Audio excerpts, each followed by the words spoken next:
Para buruh yang tergabung dalam Konfederasi Serikat Buruh Sulawesi Selatan menggelar aksi unjuk rasa memperingati Hari Buruh Nasional.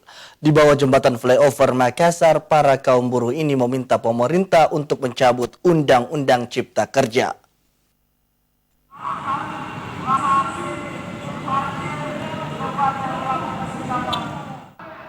Ratusan massa dari sejumlah aliansi dan konfederasi buruh di Makassar menggelar unjuk rasa memperingati Hari Buruh Nasional di bawah jembatan flyover Kota Makassar Senin siang. Para demonstran ini menutup dua ruas jalan menggunakan mobil truk yang dijadikan sebagai panggung orasi. Tak hanya itu, massa aksi juga membentangkan spanduk berukuran 10 kali 2 meter di jembatan flyover bertuliskan May Day 2023, selamatkan Indonesia dari kekeraman oligarki ekonomi politik kapitalisme.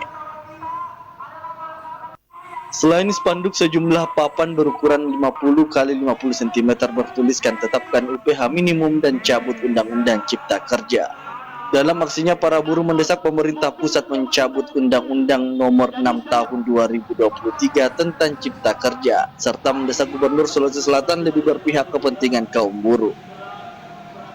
Mendesak Gubernur Sulawesi Selatan untuk lebih berpihak kepada kepentingan pekerja karena banyak persoalan-persoalan buruh di Sulawesi Selatan belum bisa diselesaikan dengan baik, khususnya terkait dengan pengawasan, di mana banyak perusahaan yang tidak menjalankan upah minimum tetapi kemudian tidak ditindak dengan tegas.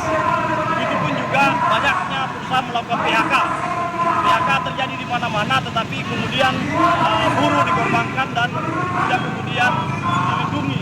Semestinya pemerintah hari ini, baik pemerintah kota maupun Kabupaten Sulawesi Selatan berpihak kepada kepentingan buruh, minimal menegakkan undang-undang ketenagakerjaan yang lain.